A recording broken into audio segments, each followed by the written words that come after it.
Hello friends, welcome to my channel Civil Site Execution. Today I am going to explain what is the quantity of cement and sand in mortar for a given ratio 1:4. ठीक है, तो इसको हम solve करते हैं। Motor का जो ratio दिया हुआ है 1:4 है। तो हमें ये पता है जो कन्वर्जन फैक्टर होता है मोटार के लिए from wet volume to dry volume, ये होता है 1.33। इसके लिए मैंने एक वीडियो बनाया, उसमें डिटेल में डिस्कस किया है। ठीक है, तो वो वीडियो जाके देखना, ये क्लियर हो जाएगा। ठीक है, तो ये 1.33 होता है। तो इसमें सीमेंट का जो पार्ट है वो कितना 1 है और सैंड का जो पार्ट है वो कितना है 4 है। टोटल पार्ट कितना हो गया 5। तो सीमेंट का हिस्सा उसमें कितना हो गया 5 में 1/5। ठीक है, तो सिंपली हम इसमें जो सीमेंट का पार्ट निकालेंगे, सीमेंट का हिस्सा उसमें कितना है 5 में, तो सीमेंट का हिस्सा 1/5 है और 4/5 क्या है सैंड है। ठीक है, क्लियर है यहाँ तक। तो चलिए हम बात करते हैं एक एम क्यू मोटार में कितना सीमेंट और सैंड की रिक्वायरमेंट होगी।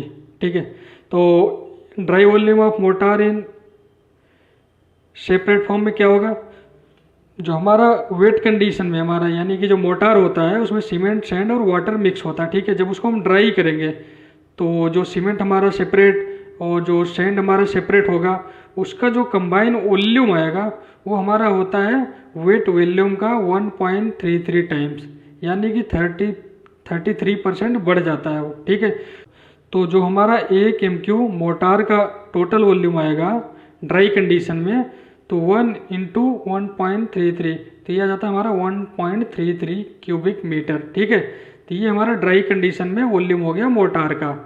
ठीक है, वेट कंडीशन में इसी का वॉल्यूम हो जाएगा 1। ठीक, तो वॉल्यूम ऑफ सीमेंट क्या हो जाएगा, टोटल हमारा कितना है 1.33 है और जो उसमें सीमेंट का हिस्सा कितना है 1/5 है, ये हमने ऊपर निकाल रखा है। तो 1/5 × 1.33 करेंगे तो हमें ये आ जाता है 0.266, ये हमारा सीमेंट का हिस्सा हो जाता है, इतना पार्ट सीमेंट हो जाएगा। और जो वॉल्यूम ऑफ सैंड हो जाएगा वो हो जाएगा 4/5, यानी कि 4/5 हिस्सा जो सैंड का है इंटू जो टोटल है, मतलब टोटल में इतना हिस्सा कितना है किसका है सैंड का है, तो ये आ जाता है हमारा 1.064।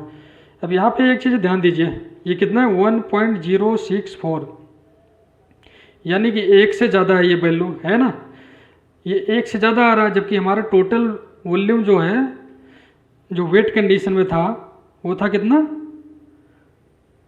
1 एम क्यू, तो ये आ रहा है, ये ड्राई कंडीशन वॉल्यूम है, क्योंकि जो ड्राई कंडीशन में टोटल वॉल्यूम है 1.33 है। आप इसको और इसको ऐड कीजिए ड्राई कंडीशन में तो आपको मिल जाएगा 1.33। ठीक है, तो घबराने की जरूरत नहीं है इसमें कि 1 एम क्यू क्यों आ गया, हम तो 1 एम क्यू मोटर तैयार ही नहीं कर रहे हैं।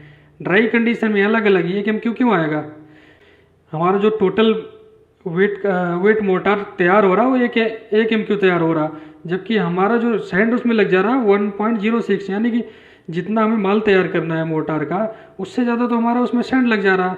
तो इसका रीज़न क्या है, इसका सिंपल सा रीज़न है, आप बालू ले लीजिए हाथ में, ठीक है, सैंड लीजिए हाथ में, उसको प्रेस कीजिए, क्या होगा, वो दबेगा, यानी कि उसकी डायमेंशंस चेंज होंगी, रिड्यूस होंगी, यानी कि उसका वॉल्यूम जो है वो कम हो जाएगा। ठीक है, तो वही सेम चीज़ होता है, जब इसको वेट कंडीशन में ले जाते हैं तो इसका वॉल्यूम क्या होता है कम हो जाता है। अगर 1 एम क्यू है तो वो हमारा जब प्रेस करेंगे उसको मिक्स करके तो वो हमारा 1 एम क्यू से बहुत कम हो जाता है, यानी कि लगभग 0.33 कम हो जाता है या उससे भी ज़्यादा कम हो जाता है, क्योंकि उतना तो हमारा सीमेंट ही उसमें मिक्स हो रहा, तो उससे भी ज़्यादा कम हो जाता है। ठीक है, और ड्राई करते हैं वो लूज कंडीशन में, ये 1.064 हमें चाहिए। ठीक है, ये क्लियर हो गया। तो हमें ये वॉल्यूम मिल गया 1:4 रेशियो में, इतना एम क्यू हमें चाहिए क्या सैंड चाहिए और 0.266 एम क्यू हमें क्या चाहिए सीमेंट चाहिए। अब हमें सीमेंट का डेंसिटी पता होता है। ठीक है, डेंसिटी हमें पता है 1440 kg/m³ होता है, अगर नहीं पता है तो नोट डाउन कर लो। सीमेंट का जो डेंसिटी होता है वो 1440 kg/m³ होता है। तो हमें वॉल्यूम पता है, डेंसिटी पता है, तो इसका वेट निकल जाएगा, यह आ जाएगा 383 kg। ठीक, लेकिन जो हमारा सीमेंट आता है वो बैग में आता है और वो 50 kg का बैग आता है, तो सिंपली हम इसको 50 से डिवाइड कर देंगे तो ये आ जाता है 7.66, तो ऑलमोस्ट ये 8 बैग के बराबर हो गया, मैंने 8 बैग लिख दिया। ठीक है, और जो क्वांटिटी ऑफ सैंड हम निकालेंगे, जो सैंड का डेंसिटी होता है वो 1450 से लेकर 1650 kg/m³ तक होता है। तो मैंने मिड रेंज वाला ले लिया, ठीक है। मैंने 1550 kg पर मीटर क्यूब ले लिया। वॉल्यूम हमें पता है 1064, ठीक है। तो सिंपली इसको मल्टीप्लाई कर दिया तो हमें आ जाता है 1449 kg, ठीक है। तो ये हमें सैंड की रिक्वायरमेंट हो गई, यानी अगर 1 MQ मोटार हमें रेडी करना है तो उसमें हमें 8 बैग सीमेंट मिलाना है और 1650 kg सैंड मिलाना है। अब कहोगे कि आप केजी में क्यों निकाल रहे हो, इसको तो हम वॉल्यूमेट्रिक रेशियो लेते हैं, यहाँ तो हमने सब वॉल्यूम में कैलकुलेट किया है। तो ऐसा है, जो हमारा सीमेंट आता है वो बैग में आता है, ठीक है।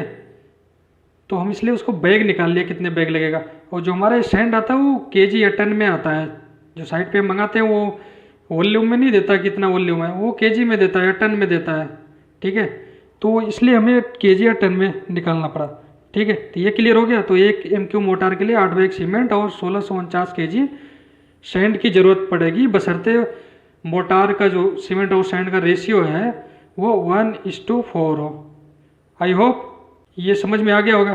Thank you.